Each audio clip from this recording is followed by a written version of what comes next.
32 પુતળીની વાર્તા હંસની વાર્તા ભાગ 9। 9મે દિવસે રાજા બોધ જેવા સિંહાસન ઉપર બેસવા જાય છે કે ત્યાં કામાક્ષી નામની પુતળીએ તેમને બેસતા અટકાવ્યા। હે રાજન, આ સિંહાસન ઉપર બેસવાનો અધિકાર તમારો નથી। આની ઉપર તો વિક્રમ રાજા જેવા જ પરાક્રમી અને દાનેશ્વરી તેમજ પરોપકારી રાજા બિરાજમાન થઈ શકે છે। બોધ રાજાના કહેવાથી કામાક્ષીએ વિક્રમ રાજાની નવી વાર્તા કહેવાની શરૂઆત કરી। એક દિવસ વિક્રમ રાજા જંગલમાં શિકારે ગયા હતા। શિકાર ખેલીને પાછા ફરતા તેમની નજર એક ખેતર ઉપર પડી। તેમણે એ ખેતરમાં એક ખેડૂતને ગોફણ વડે પક્ષીઓ ઉડાડતો જોયો। પક્ષીઓ બિચારા ભયનો માર્યા ફફડાટ કરતા આમ તેમ ઉડી રહ્યા હતા। રાજાએ થોડી વાર સુધી ઊભા ઊભા આ જોયા કર્યું। તેમને બિચારા આ મૂંગા પશુ પંખીઓ ઉપર દયા આવી। તેમને થયું કે જો બધા માનવી આ રીતે મૂંગા જીવોને હેરાન કરે તો એઓ કોને આશ્રય રહે, ખાય શું? તેમણે તરત જ મહેલે આવી પ્રધાનજીને બોલાવ્યા અને રાજ્યમાં પશુ પંખીઓ માટે ઠેર ઠેર પાણીની વધુ પરબો, ચબૂતરાઓ અને પાંજરાપોળો બનાવવા કહ્યું। થોડા સમયમાં તો રાજ્યભરમાં પાણીની વધુ પરબો, ચબૂતરાઓ અને પાંજરાપોળો બની ગઈ। તેથી પશુ પક્ષીઓને ખૂબ જ રાહત થઈ ગઈ। બધા પક્ષીઓ રાજાના આ કાર્યથી ખૂબ જ ખુશ થયા અને રાજાના વખાણ કરવા લાગ્યા। રાજાના વખાણ ધીરે ધીરે માનવ સરોવરના હંસો સુધી પહોંચ્યા। આ હંસોના ઉપરી હંસે વિચાર કર્યો કે ચાલો જોઈએ વિક્રમ રાજા થતાના મુખ દીઠડે જન્મ સફળ થાય। ઉપરી હંસ અને હંસલી વિક્રમ રાજાના દર્શન કરવા ઉજ્જૈની નગરીમાં રાજાના મહેલે આવ્યા। રાજાએ આવા સુંદર હંસ અને હંસલીને જોઈને આશ્ચર્ય થયું। તેમણે હંસ અને હંસલીને પોતાના સરોવરના કિનારે ઉતારો આપ્યો અને દરરોજ મોતીનો ચારો અને દૂધ પાયું। સતત 8 દિવસ સુધી વિક્રમ રાજાની મહેમાનગીરી માણીને તેઓ વિદાય થયા। તેઓ ઉડતા ઉડતા ઇન્દ્રસભાના ખંડ પાસે આવ્યા। હંસ ઇન્દ્ર રાજાના દરબારમાં જવા ઈચ્છતો હતો ત્યારે હંસલી ના પાડતી હતી। હંસલીની ઉપરવટ જઈ હંસ ઇન્દ્ર રાજાના દરબારમાં ગયો। ઇન્દ્ર રાજાએ યજ્ઞ માંડ્યો હતો અને 3 લોકના ઋષિ મુનિઓ ત્યાં એકઠા થયા હતા। બધા ભેગા થઈને ચર્ચા કરતા હતા કે આ લોકમાં શ્રેષ્ઠ કોણ? વાત સાંભળતા જ ત્યાં ઉપસ્થિત રહેલ હંસ બોલ્યો, મહારાજ, 3 લોકમાં શ્રેષ્ઠમાં શ્રેષ્ઠ તો મૃત્યુલોકના વિક્રમ રાજા છે। કારણ કે પ્રાણ આપે પર કારણે, પર દુઃખ ભંજન એ જ વિક્રમ એવો એક જ છે જેમાં ઈશ્વર તેજ। આ શબ્દોને તો અગ્નિમાં ઘીની આહુતિ આપી। ઇન્દ્ર રાજા તો ગુસ્સે થઈ ગયા। તેનાથી આ બડાઈ સહન ન થઈ। હે પામર હંસલા, એક તો મારા દરબારમાં વગર રચાએ આવ્યો છે ને પાછો મૃત્યુલોકના એક માનવીના વખાણ કરે છે। તારે આની સજા ભોગવવી જ પડશે। આમ કહી તરત જ હંસને એક પિંજરામાં પૂરી દીધો અને કહ્યું, જોઉં છું કે તારો પરદુખ ભંજન વિક્રમ રાજા તને કેવી રીતે છોડાવે છે। આ વાતની હંસલીને ખબર પડી। એ ઇન્દ્ર રાજાએ ગુસ્સે થઈ હંસને પિંજરામાં પૂરી દીધો છે। તે સીધી જ વિક્રમ રાજા પાસે આવી અને બધી વાત કરે। હંસલીની વાત સાંભળી વિક્રમ રાજાને દુઃખ થયું। તેમણે હંસલીને હિંમત આપીને કહ્યું, જ્યાં સુધી હું તારા હંસને પિંજરામાંથી મુક્ત નહીં કરાવું ત્યાં સુધી હું ઉજ્જૈની નગરીમાં પગ નહીં મૂકું। આમ કહી વિક્રમ રાજા રાજપાટ પ્રધાનને સોંપી હરસિદ્ધ માતાનું સ્મરણ કરી હંસને છોડાવવા માટે નીકળ્યા। રાજા તો નથી જોતા રાત કે દહાડો, નથી ગણતા ભૂખ કે તરસ, ટાઢ તડકાની તો પરવા છે જ નહીં। તે તો ફરતા ફરતા સુખવતી નગરીમાં આવી પહોંચ્યા। આ નગરીમાં સેવર મંધાતા નામે રાજા રાજ્ય કરતો હતો। આ નગરીની પ્રજા બધી વાતે સુખી હતી। રાજા ફરતા ફરતા એક વણિકને ઘેર આવ્યા અને ત્યાં પોતાનો ઉતારો કર્યો। વણિકે રાજાની ભાવથી પરોણાગત કરી। તેણે રાજાને ભાવતા ભોજન અને 32 જાતના શાક પીરસ્યા। પાણી માંગતા દૂધ હાજર કર્યું। રાજાને થયું કે આ વણિક એક અજાણ્યા મુસાફર માટે આટલો બધો ખર્ચ કેમ કરે છે? તેણે વણિકને પૂછ્યું, ભાઈ, તમે આટલો બધો ખર્ચ શા માટે કરો છો? અતિથિ વાણિયાએ કહ્યું, ભાઈ, આ તો સેવર માંધાતાનું રાજ્ય છે। તેમાં કોઈ ભૂખ્યો તરસ્યો ન રહે તે માટે ઘેર ઘેર અનાજ વગેરેની વ્યવસ્થા કરી છે। વળી અમારા રાજાનો હુકમ છે કે મહેમાનોની સેવા ખરા ભાવથી કરવી, ખર્ચ કરવામાં પાછી પાની નહીં કરવી અને જે ખર્ચ થાય તે રાજભંડારામાંથી લઈ જવું। આ સાંભળી વિક્રમ રાજાને વિચાર આવ્યો કે આ રાજા તે કેવો હશે તેની પાસે તે કેટલું ધન હશે કે આટલું છૂટથી વાપરે છે? નક્કી આમાં કંઈક ભેદ હોવો જોઈએ. આ માટે તેમણે ભેદ જાણવાનું વિચાર્યું. મધરાત થતા વિક્રમ રાજા જાગ્યા અને વેશપલટો કરી અદ્રશ્ય બની ગયા ને સેવર મંધાતાના મહેલમાં ગયા. સેવર મંધાતા તો પથારીમાં ઊંઘતો હતો. રાજા મહેલના એક ખૂણે ઊભા રહ્યા. થોડી વાર થતા સેવર મંધાતા પલંગમાંથી ઉઠ્યા. તેણે હાથમાં પુષ્પ, ચંદન, મેવા, ફળ ને કુમકુમ અક્ષતનો થાળ લીધો ને ત્યાંથી ચાલવા માંડ્યો. વિક્રમ રાજા પણ તેની પાછળ પાછળ ગયા. એ રાજા નગર બહાર આવેલ નદીને કિનારે ઊભો રહ્યો અને તેણે નદીમાં સ્નાન કર્યું, દીવો કર્યો, કપાળમાં સિંદૂરનું તિલક કર્યું, કંઠમાં કરેણની માળા નાખી, ચંડિકાનું ધ્યાન ધરવા માંડ્યો. થોડી વારમાં તો ખાવ ખાવ કરતી 64 ચોગણીઓ ત્યાં આવી અને રાજા સેવરને વળગી પડી. કોઈ હાથે તો કોઈ પગે તો કોઈ સાથળે, કોઈ ડોકે, નાકે, પિંડીએ એમ લોહી ચૂસવા લાગી. ઘડી વારમાં તો રાજાનું બધું લોહી ચૂસાઈ ગયું અને તે કેવળ હાડકાનો માળા જેવો બની ગયો. ચોગણીઓ માંસ લોહીથી તૃપ્ત થઈ ત્યારે તેમણે હાડકાના માળખાને લાલ ચુંદડી ઢાંકી મંત્ર બોલીને પાણીની અંજલી છાંટી. ત્યાં તો સેવર માંધાતા જીવતો બેઠો થયો ને બે હાથ જોડી જોગણીઓની સ્તુતિ કરવા લાગ્યો. એટલામાં ચારે બાજુ સોના મહોરોનો વરસાદ વરસ્યો અને જોગણીઓ અલોપ થઈ ગઈ. રાજાએ બધી સોના મહોરો એકઠી કરી ગાસડી બાંધીને પોતાને મહેલે આવ્યું. સવારે તે બધું ધન લોકોને વહેંચી દીધું. રાજા વિક્રમને થયું કે સેવર મંધાતાને ધનની ખાતર કેટલું દુઃખ સહન કરવું પડે છે. તેને આ માટે રોજ મરવું પડે છે. આ વિચારે તેમનું હૃદય ધ્રુજી ઉઠ્યું. તેમણે નિર્ણય કર્યો કે જો સેવર મંધાતાનું દુઃખ દૂર કરું તો જ ખરો પર દુઃખ ભંજક કહેવાવ. આવો વિચાર કરી તેઓ બીજે દિવસે સેવર મંધાતાની પહેલા નદી કાંઠે પહોંચી ગયા અને સેવર મંધાતાની જેમ જ નદીમાં સ્નાન કરી, દીવો કરી, કપાળમાં સિંદૂરનું તિલક કરી અને કંઠમાં કરેણની માળા નાખી ચંડિકાનું ધ્યાન ધરવા માંડ્યા. થોડી વાર થતા તો 64 ચોગણીઓ ખાવ ખાવ કરતી આવી એટલે રાજાએ પોતાનું શરીર સોંપી દીધું. થોડી વારમાં તો રાજા વિક્રમનું શરીર હાડકાનો માળો બની ગયો. ત્યારે જોગણીઓએ કપડું ઢાંકી પાણીની અંજલી છાટી એટલે વિક્રમ રાજા જીવતા થયા. રાજાએ ઉઠી જોગણીઓની પ્રદક્ષિણા કરી. ખુશ થયેલી જોગણીઓ પ્રસન્ન થઈ કહ્યું, માંગ માંગ, તું જે માંગીશ તે અમે આપીશું.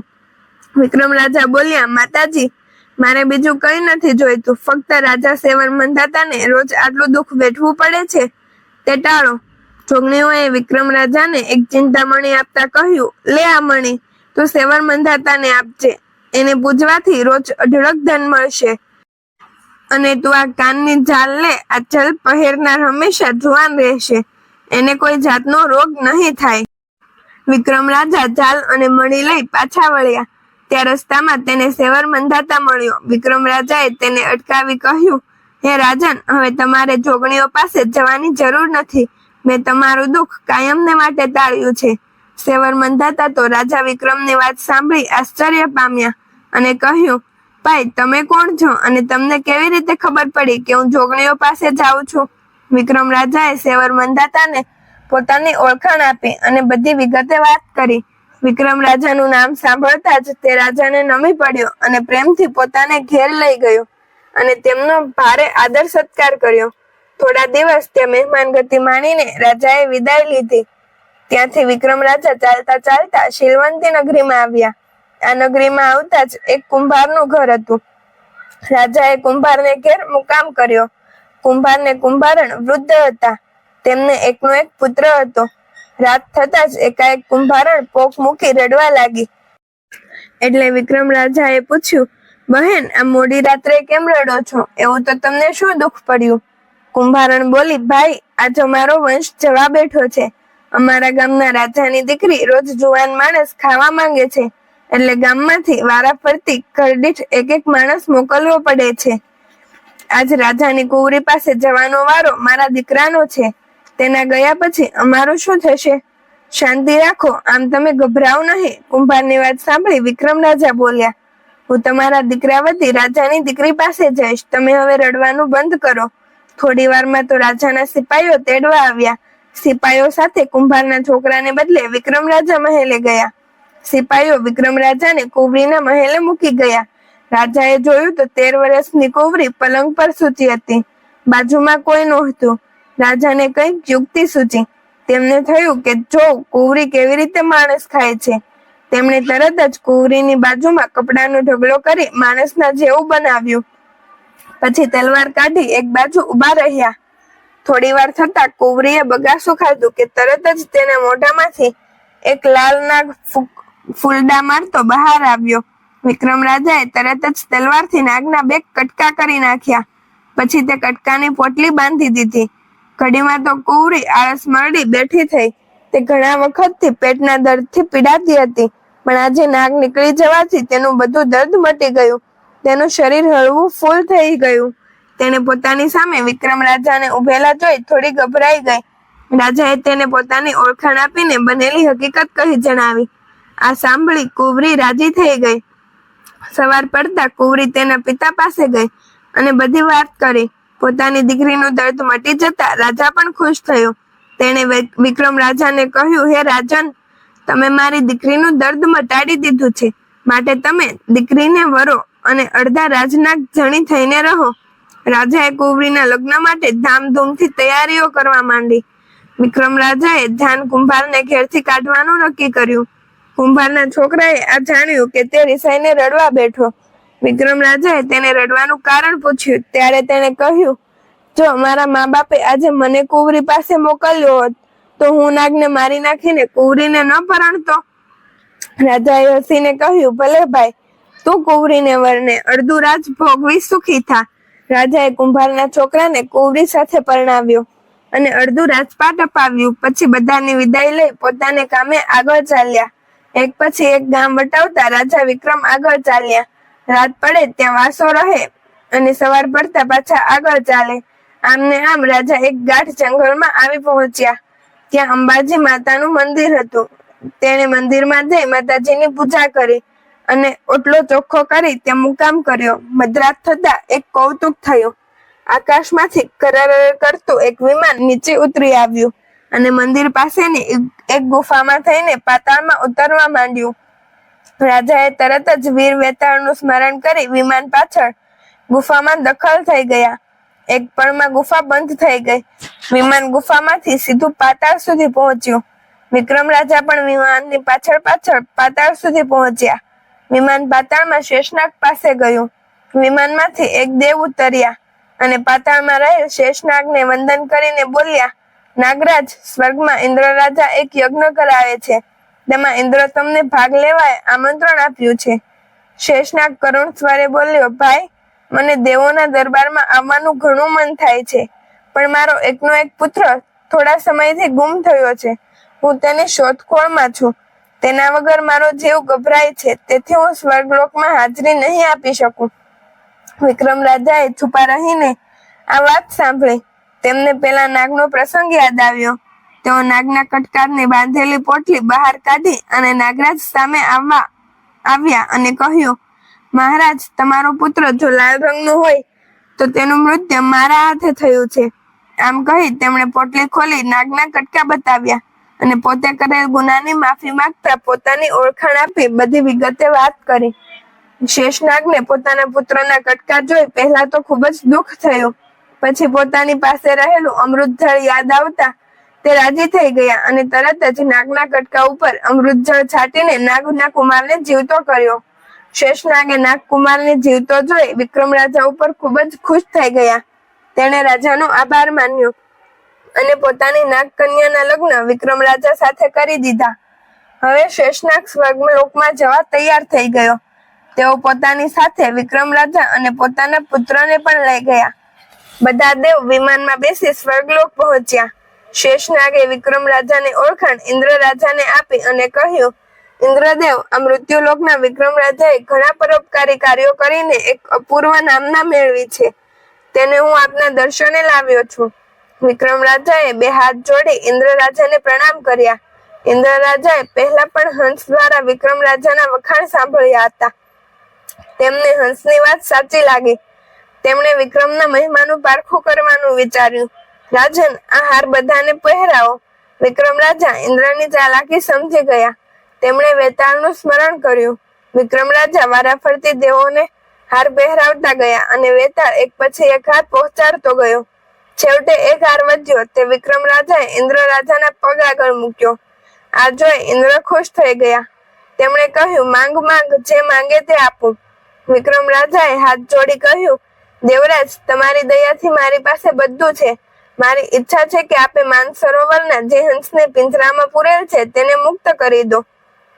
ઇન્દ્ર રાજાએ તરત જ હંસનું પાંજરું મગાવી હંસને મુક્ત કરાવ્યો. વધુમાં ઇન્દ્ર રાજાએ પોતાના કાનના કુંડળ વિક્રમ રાજાને અર્પણ કર્યા. ઇન્દ્રાણીએ પોતાના ગળામાંથી હાર આપ્યો.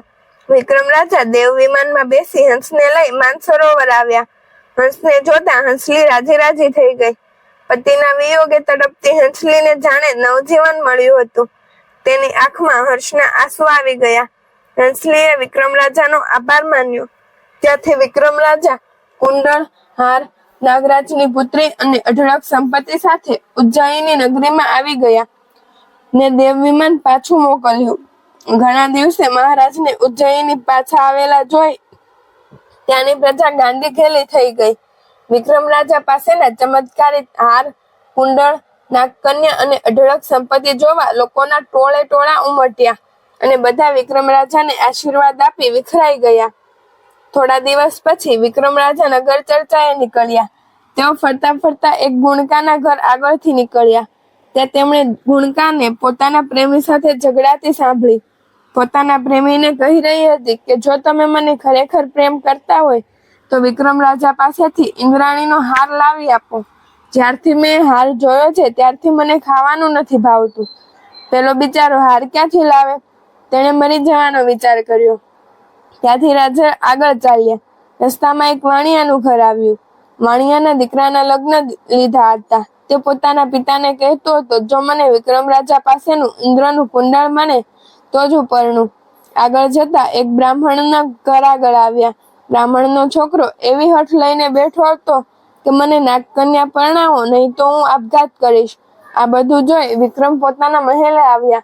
સવાર પડતા જ રાજાએ બધાએ રાજ દરબારમાં બોલાવ્યા ને દરેકને પોતાની મનગમતી વસ્તુઓ આપી. સૌને રાજી કર્યા. કામાક્ષી પુતળીએ હંસની વાર્તા પૂરી કરતા કહ્યું, હે રાજા ભોજ, તમે સાંભળ્યું ને કે વિક્રમ રાજા પ્રાણી માત્ર પર પણ દયા રાખતા હતા અને ઉપકારના કાર્ય કરતા હતા. જે રાજા વિક્રમ જેવા હોય તે જ આ સિંહાસન ઉપર બેસી શકશે. આટલું કહી પુતળી સરળ કરતી આકાશમાંથી ઉડી ગઈ. હરે કૃષ્ણ મિત્રો, જય માતાજી. જો તમને અમારી વાર્તા પસંદ આવી હોય તો અમારી ચેનલને લાઈક કરો, શેર કરો અને સબસ્ક્રાઇબ કરવાનું ભૂલશો નહીં. ધન્યવાદ.